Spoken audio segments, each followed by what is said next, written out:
Hello, everybody. I hope you're all doing well. Welcome back to another episode of Blockchain and Beyond. As always, I'm your host, Farzan. On today's episode, I'm joined by two awesome people from a project called DropChain who have the very ambitious goal of onboarding many people to Web3. And being in the space for a while, I can tell that is a very difficult task, but hopefully, these guys are gonna make all the difference.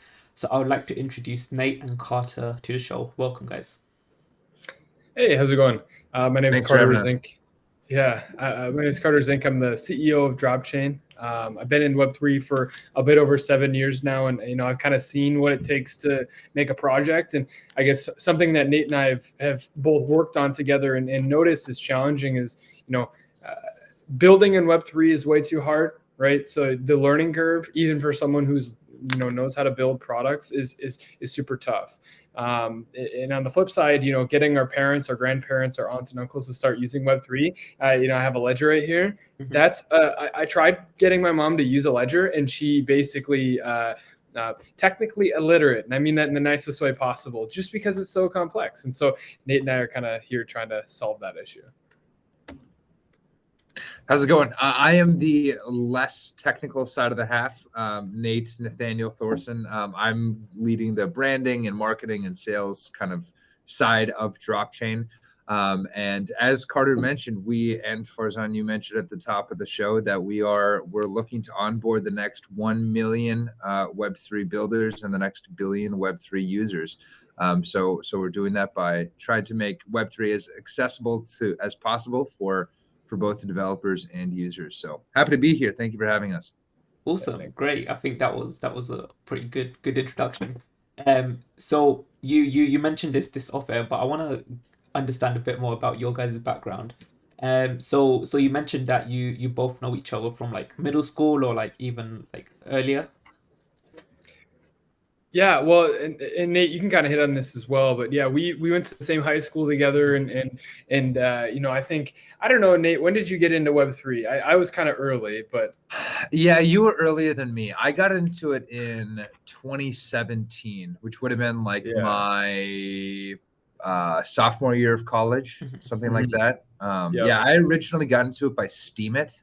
If you guys remember that, No. it was like a decentralized blog type of thing where the more likes and comments your posts get, the more crypto you Mhm. want from it.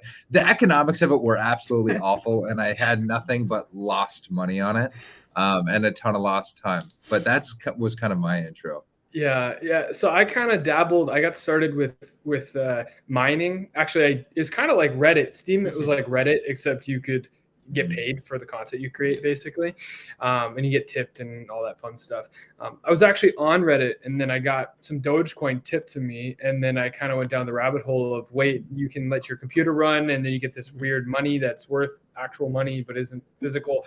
And then Bitcoin mining, Ethereum mining, and then I realized, wait, we could build something in this, and I feel like that's almost better than trying to trade these Ponzi coins as Mhm. much as it is fun. Yeah, no, I think I kind of got into Web3. It was like when I first heard about Bitcoin was probably like 2013, 2014, like super early, but at the same time, that was almost 10 years ago. So I would have been like, what, 14? So I kind of, read it. I didn't really understand what it was. I was like, okay, cool. All right. What do I do with it now? And I wasn't at, the stage where, I had money to actually buy Bitcoin. It wasn't anything that I could actually experiment with. So I kind of just left it on the sidelines. And then I think I picked it back up in 2015, 2016, when I wanted to write a paper for school, and it was about using Bitcoin as a means of exchange, or if it's economically viable. And I think since then my viewpoint has completely flipped on what it is and what it can do. But I think that was sort of my introduction, and then it was sort of from those days where I kind of built up my own knowledge. It was very much a slow process, but it's been, especially in the past, I would say like 3 years where I've kind of gone a lot, harder into it. So that's what sort of brought me here. Yeah. Yeah, well, I will say, like in my experience, so I've been through the I kind of call it like DeFi winter, which was 2016, right before 2017 happened. There was a lot of innovation on the Ethereum blockchain on L1, right? So like this is back when fees didn't actually matter as much, and then everything happened, and now fees are, you know, your kidney, and you can't actually drive your car because you can't afford the gas in your car because you paid gas on Ethereum, and back then it was super crazy. Then the crazy bull market, and then it had a crazy bear market, which was everyone left. Twitter was basically non-existent in terms of crypto Twitter activity during that time. Then everyone came back again, and now we're in a bear market. And I will say, in the past couple of years, even now, our bear market activity within crypto Twitter is significantly higher than it was in 2018, 19.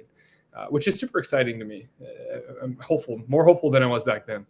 No, I agree with you. You know, the biggest thing I've seen is how many projects are still building, and you know, there's projects which are shipping, you know, every day. Even you, as you know, you're still constantly building, and I think it just goes to show how much more faith there is in the whole like technology space about blockchain and crypto, which is quite promising. Which hopefully says a lot for, you know, the next bull market.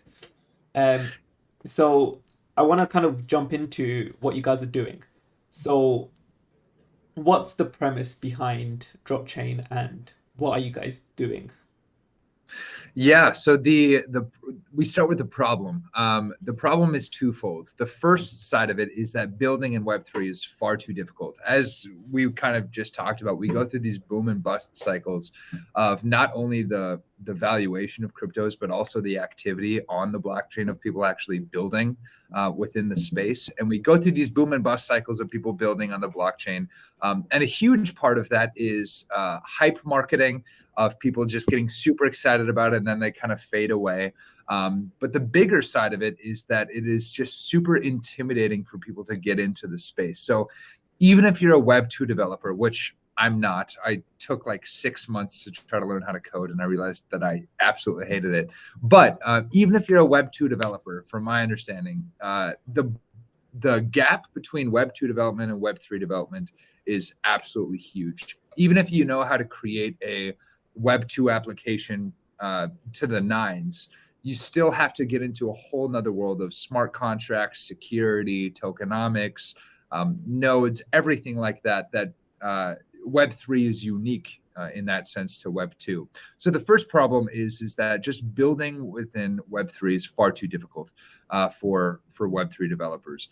The second side of it is that Web2 or Web3 is just way too hard to use. If you're a crypto native like we are, you've probably been able to do it relatively easily because we have practice with it.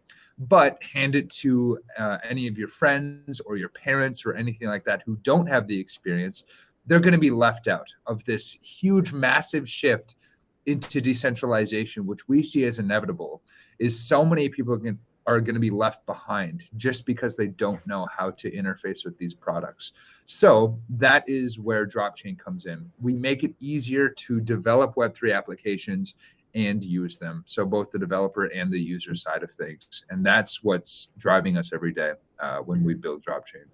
Yeah, and I'll kind of hit on that last point too, right? So like I kind of, there's definitely a sort of aura of purity around the idea of decentralization. And hey, I'm a big proponent of decentralization myself. I run nodes, I support, self-custody. But at the end of the day, I kind of describe the state of Web3 as being like an inbox. I've used this example a million times, but like an inbox where you open up the wrong email and then your entire email inbox is just deleted, right? That's where we're at with Web3 today. And when you try to convince your parents, your grandparents, your aunts and uncles, your friends to start adopting blockchain technology, cryptocurrencies, Web3 tech, they see these things happen and they're like, I'm okay, I'm all right. And the alternative to not using Web3 is to just not use Web3, right? You either take the risk by self-custody, or you just don't use and don't participate in this technology that's sort of changing the way we look at digital ownership and just ownership in general. And so, kind of Nate and I have the perspective of, there's a place for decentralization, but if we're going to onboard we're going to be Facebook, we're going to be Instagram, we're going to be these massive adoption angles for Web3 in the same way we had it with Web2 and Web1 to an extent. There needs to be some concessions. And that kind of comes around to, how do we make it easy to start adopting this technology? Yeah, no, I think I'm with you there, and I think I can see the parallels with going from Web 2 to Web 3 with someone like my dad and some of his friends, right? They've just about set up a Coinbase account, which is easy enough, and they've set up a Coinbase wallet, Yeah. and because they also have a degree or that they want to self custody their assets, so they've managed to set up that.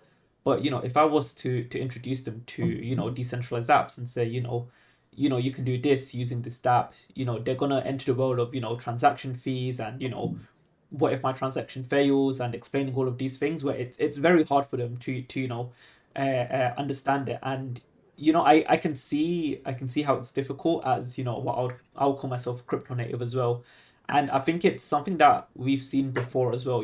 So my grandparents don't use the internet, they don't even have like mobile phones, right? They have the most simplest mobile phone you can do, which you can call and text on, and that's about it, because they don't want to learn, and they don't have there's not that opportunity for them to actually streamline that process of learning it. So I think what you guys are looking to do sort of completes a lot of parallels that we've seen with, I would say, each new generation has its own thing, and it's sad, but some people do get left behind, and without trying to make it easy for people to use these services, a lot of people will just be left behind, or they'll be forced to use what I would consider subpar alternatives. Most custodial services don't offer you access to dApps, which is a big thing if you want to get into Web3. If anything, they kind of do it like through a proxy. They'll say we'll just deposit, we'll pay you some APR, but then you get all of the risks associated with using a centralized platform. So I think it's quite an honorable goal to help onboard all of these people and make it easy for people who are interested to actually come and learn and build things on Web3. Yeah, I completely agree with you. And I think that an interesting thing is that we can look back at history, very recent history, and see the similar pattern. There's obviously the saying that history doesn't repeat itself, but it does rhyme. And this isn't specific in Web3 at all. I mean, look back to like 2007, 2008, 2009. There was a huge economic shift where obviously the Great Recession happened thanks to the cronies on Wall Street.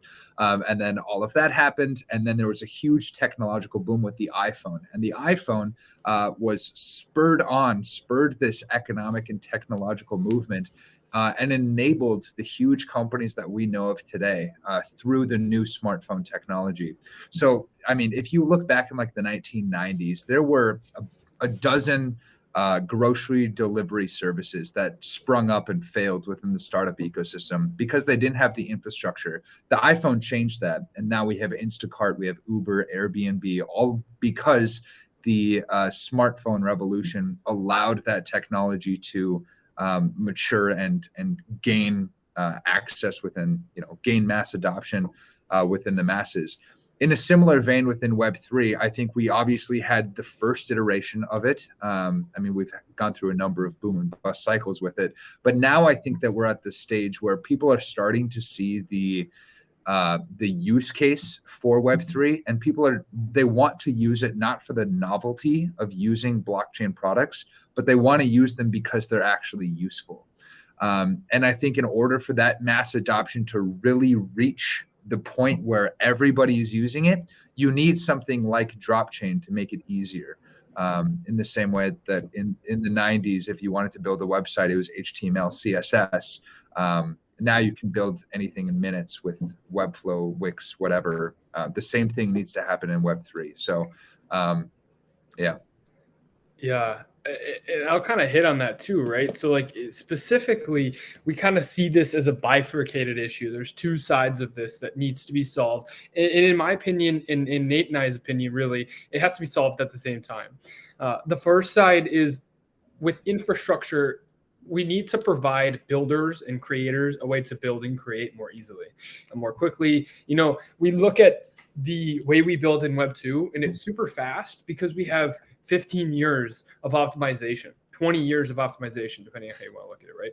And so these processes are native to Web 2 companies, but when you go to Web 3, it's all sort of like, throw shit at a wall and hope it sticks kind of thing.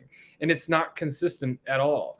And so in our sense, we want to sort of utilize the existing Web 2 architecture, Web 2 infrastructure through, we talked about this with Wix, with Bubble, these no-code tools. We basically allow our developers to use these tools as well as conventional, Web 2 paradigms like React or Angular or whatever front end you want to build on.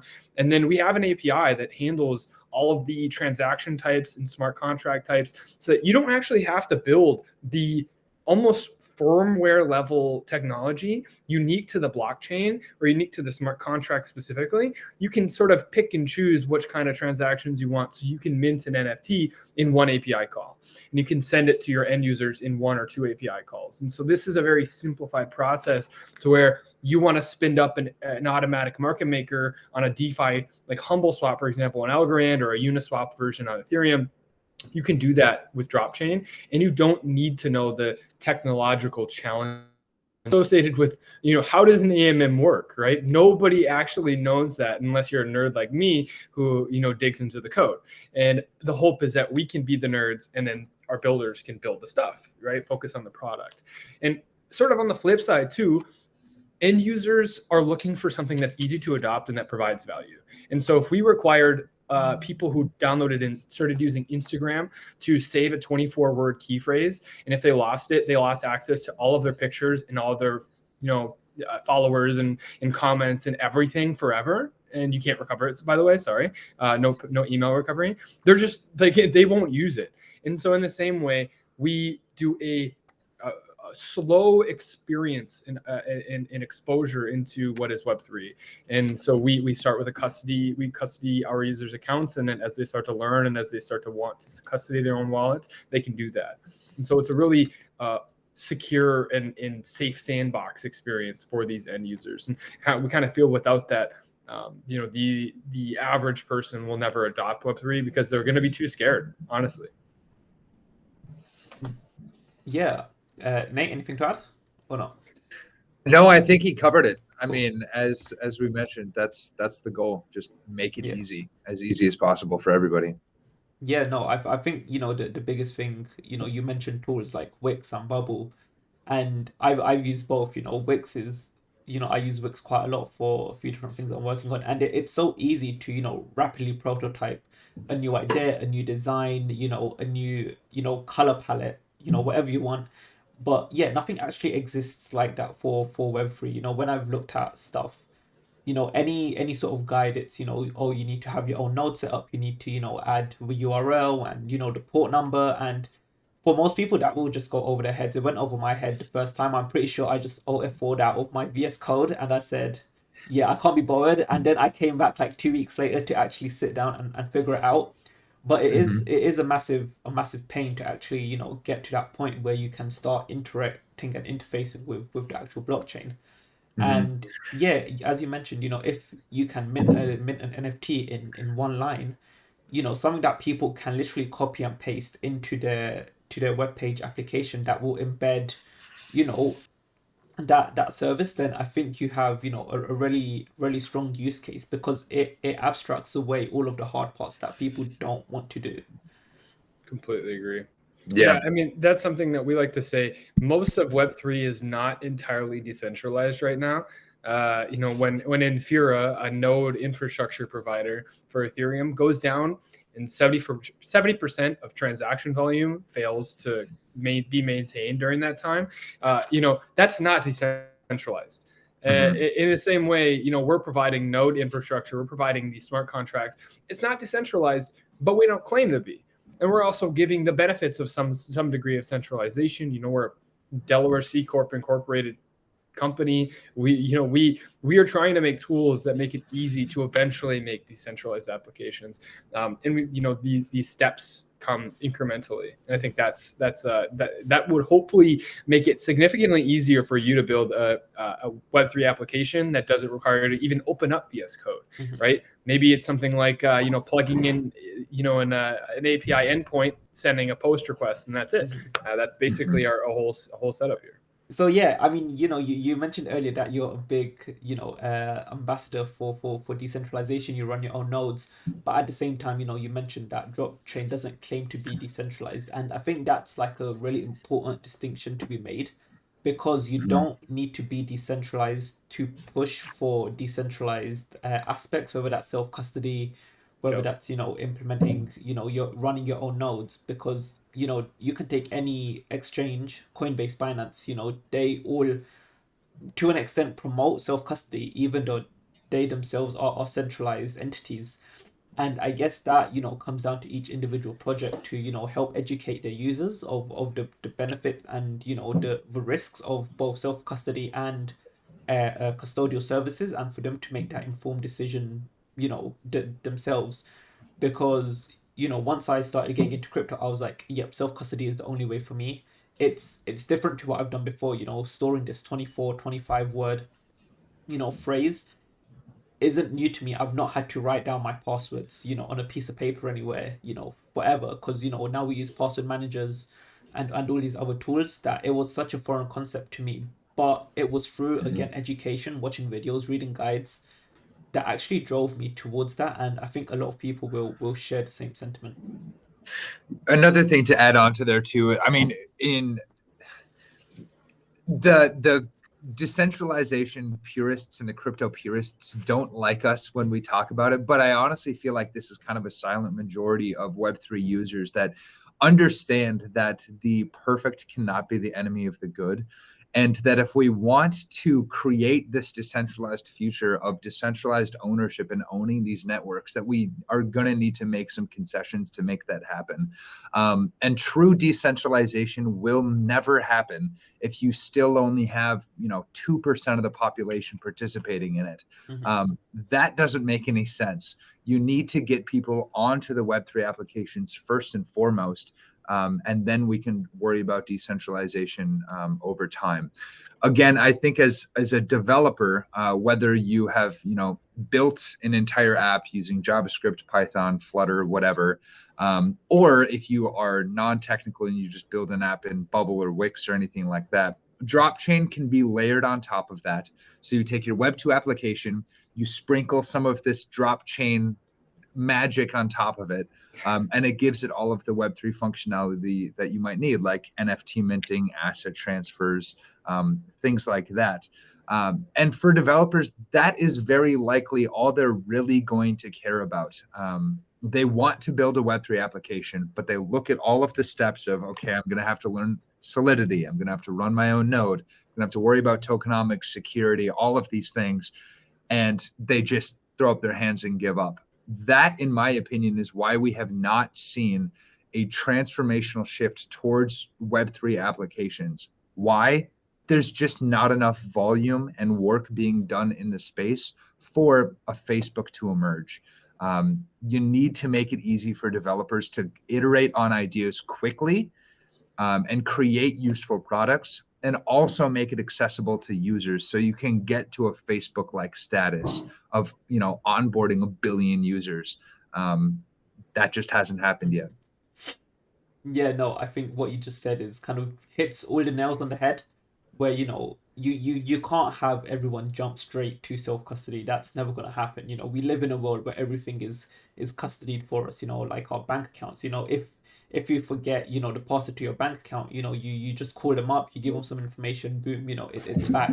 And all other services that we rely on are all, custodial. So, the idea of self-custody is completely foreign to people. And as you said, if we don't make those small steps towards, decentralization or self-custody, we'll never actually get there. Because reasonably enough, people are scared of the risks of Web3, whether that's losing your own keys and whatnot. that yeah, you need to slowly build that confidence and build that trust for people before they decide to do it themselves. Um, so I will this raised the question. So you mentioned, for example, you'll be able to mint NFTs with like one or two API calls. There's a lot of functions that you can do on Web3, and there's a lot of different applications. So how will it work in the case where I would imagine something that's quite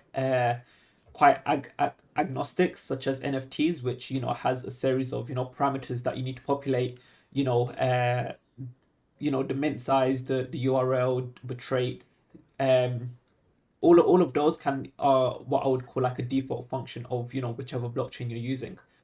But then if you want to use something like an AMM for a swap, are Mhm. you guys, gonna build your own AMM? Are you gonna work with projects to integrate, some of their smart contracts into, a single API call, or how's that gonna work? Yeah, so from the developer perspective, it's going to be a series of API calls that you use to spin up new contracts. So, for example, if you want to create an AMM where you're pairing two tokens together and allowing anyone anywhere to come to this AMM, swap one for the other, then you do something like a deploy contract call, where it would deploy a contract and then it would give you some sort of contract ID or address. That we use IDs to sort of make it more intuitive instead of a long string of letters and numbers. It's more of like an asset ID on Algorand, where it's a series of numbers. You have a contract ID as well, and so these contracts can be used in conjunction with something like swap asset A for B within a contract within an AMM. You would include that within one of the parameters for this second call, and then you would include information about what you're trying to swap. And so in that case, it would be two contracts or two API calls, one to deploy and one to use. From a backend perspective, how we would be doing this is most of our contracts right now look like they're going to be based out and built out on Reach. And so Reach is a big Algorand based, but it's also an EVM compatible smart contract language, where we use Reach to compile and customize these contracts based off of desirable traits based off whatever the developer wants, and then we would compile and deploy it onto our this is probably a good point to discuss, our layer 2 network, which is right on top of Ethereum and Algorand and all these other layer 1 networks, where we are blockchain agnostic, but we're built on Algorand first, and we're servicing Algorand first. And essentially, we allow anything Algorand compatible built on Algorand to be deployed onto our blockchain network. And this independent, you call it a co-chain, except co-chains aren't technically out. But as far as I'm aware, we're one of the oldest co-chains in the quote unquote version of what can be made, private networks out there. Because we've been running since March of last year, or of 2022. And up until this point, we've been just testing things and iterating and improving that developer experience to where, we have our own chain that can serve as a safe sandbox, both for developers who are working on the first decentralized or whether Web3 applications, as well as for end users who may mess up and may send a token to the wrong address. And they were like, well, shoot, I have no options. How can I figure this out? Conventionally speaking, you don't have any recourse on Web2 or layer 1s like Algorand or Ethereum. With what we have set up, we can spin up a new version of the chain, update your holdings, and then essentially seamlessly fix some of the issues that come on with that. So if there's any challenges, someone sends assets to the wrong address or messes up and screws up a contract and it breaks their app, we can just roll back a chain and fix that every so often. So we have a lot more flexibility than conventional layer 1s or even layer 2s like Polygon would have. Mhm. Yeah, no, that's quite an interesting concept. That you can deploy these smart contracts onto your own code chain, and use that as a sandbox, or even just a testing environment. Um, I think that's quite a cool concept, and I've not really heard of anything like that before. I've not really looked into code chains a lot myself, but I think there's definitely some sort of use cases for that. You Yeah. you mentioned that you're building on Algorand initially. So why Algorand?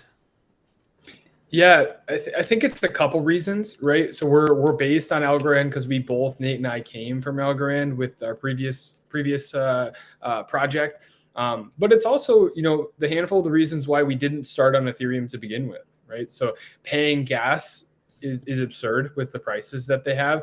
Ethereum's optimized for decentralization, which is an interesting point, all things considered, with their move to proof of stake and whatnot. But regardless, Algorand is significantly faster settlement times, significantly cheaper, and generally the technology is superior. So if I'm looking for a smart contract blockchain, something like the Algorand ecosystem and the Algorand network is superior. And I guess, Nate, you can kind of hit on some other points as well if you had anything. But yeah, I mean, we chose to build on Algorand for, I think, the reasons why most people building on Algorand have chosen to build on the blockchain. It's a small place. It's a small community, which is also the perfect testing grounds for a new startup. Obviously, our goal is to make this thing as big as possible and reach as many people as possible. And Algorand is just kind of the perfect testing grounds to that. The community is fantastic. We've had nothing but great experiences with getting feedback, both on our messaging as well as the technology that we've built. A big reason for me is also the carbon negative factor. If I am a one issue voter on anything, it is environmental stuff. And that's a big reason for me. So it's a pretty uncreative answer, but I think it's the reason why all of us chose to be part of this community. Yeah, no, I asked, all the Algorand builders why they chose Algorand, and I think you guys both answered, the main reasons, right?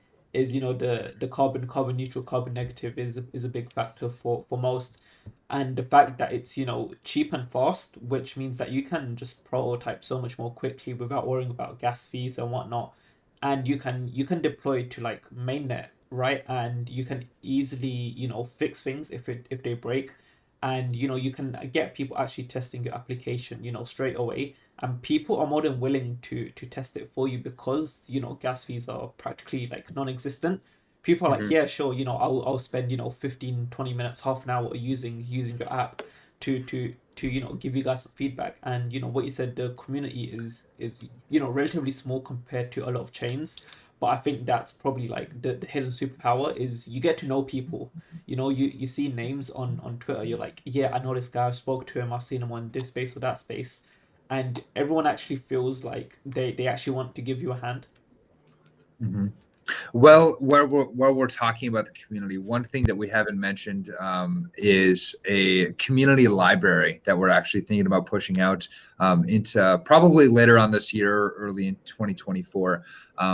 But just to give you a little bit of a taste on what the community library will look like, is we basically want to make a peer-to-peer marketplace of smart contracts, where if you're a Web3 developer and you know how to build smart contracts like Carter does, then you can basically add to our library, the DropChain library, and Web2 natives, people who don't know how to build smart contracts, can go and access those as API endpoints and plug them into their app.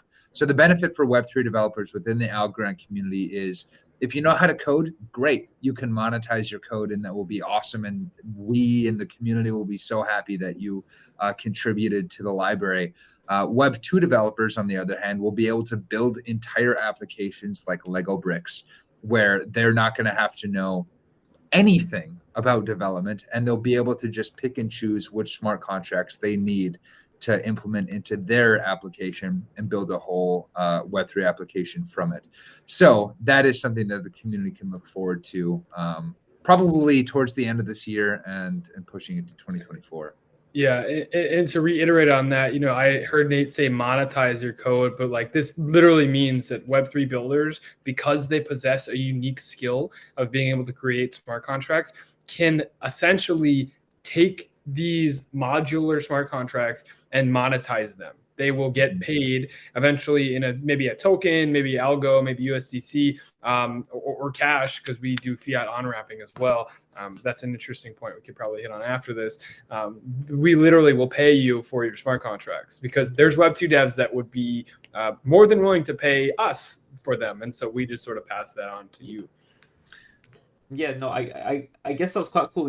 It's sort of like, smart contracts as a service, Mhm. in a way Yeah. where, you pay for what you're using. You pay, per call, and I think that's, a model that people are used to, especially in Web2. Most people are using cloud services, and cloud services are, pay as you go. So if you were to introduce that, it could be, the first X calls for this smart contract are perhaps free for you to, play around, understand how it works, and then once you go, you pay as you use it. And I think that's probably the best way, because people don't want to fork out money up front for someone to write them smart contracts for a project they're not sure if it's even going to work. But this way people can, create a project, deploy it, have people use it, and if it works, they pay the developer. If it doesn't, then they don't. So it's sort of like Mhm. a win-win for both situations, where developers get a lot more exposure without being tied down to necessarily one project at a time. They can make, a suite of smart contracts that are perhaps all work together.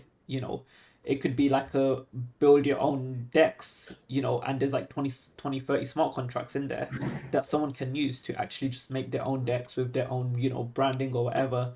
um they can set their own fees, and they can go ahead and make it, and if it works, it works. If it doesn't, it doesn't. They haven't really, lost out on anything, at least in a monetary sense.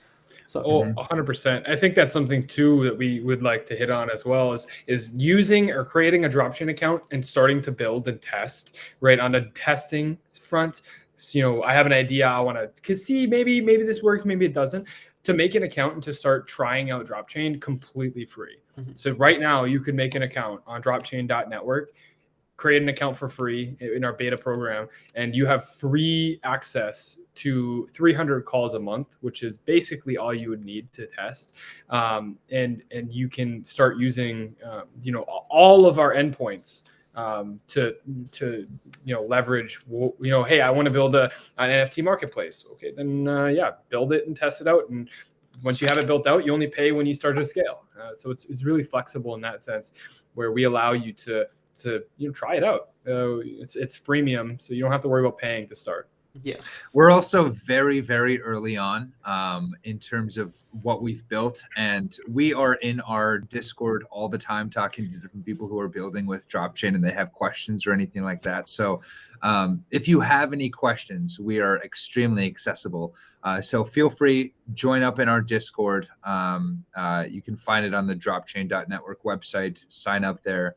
And start to play around with it, and it will be completely free forever until you're ready to launch and everything like that. So we'd love to see you in the Discord if you would join us. Yeah, I think this might be a good chance for you guys to just plug any of your other social media, whether that's Twitter and whatnot. Yeah, please. Our Twitter is DropChain API. Surprisingly, DropChain is not a competitive keyword on Google. You would think it would be, because we picked out the name DropChain as drag and drop blockchain. Yeah. I thought it was pretty good. So you can either just Google DropChain or go to dropchain.network. There you're able to read up on all of our documentation. You're able to see what you can build with the API. We have a page on there with all of our API endpoints listed. From there, you can also get to our Twitter, our Discord, and all of the other socials that you might want to connect with us. Connect with us individually on Twitter. I'm Thorson_Nate. And Carter is C Razink on Twitter, and we'd love to connect with you individually and together. And we're always down to have these conversations with people within the Algorand community and outside of it, of course. Carter, anything to add? Yeah, no, Nate, you killed it. For my last name, so my Twitter is CRAZINK. It's kind of confusing, but I'm sure it'll be in the title or something. Yeah. Yeah, no, definitely check us out on Twitter. Join the Discord, even if you're not super like you don't know what you want to build. There's a lot of templates. I built a fun play to earn game, rock paper scissors game in 15 minutes. So you're like, I might as well try to build something for fun. Definitely recommend you guys checking it out and giving it a whirl. I know I kind of want to work on some of my own projects using this technology, and I kind of didn't realize how much simpler it would be now that I don't have to worry about any of the intricacies that go into it. But yeah, no, definitely check it out. If you have any questions, check us out at Discord. I mean, take a look at the website and join our community. Love to have you. Cool. Yeah, no, I'll include all your details in the description below for guys to check you out. I'm a bit conscious of time, so guys, it's been a pleasure having you on. Thank you so much for taking time out of your days to sit down and chat with me. And yeah, we'll definitely catch up again soon. Cool. Appreciate it. Thank you for having us.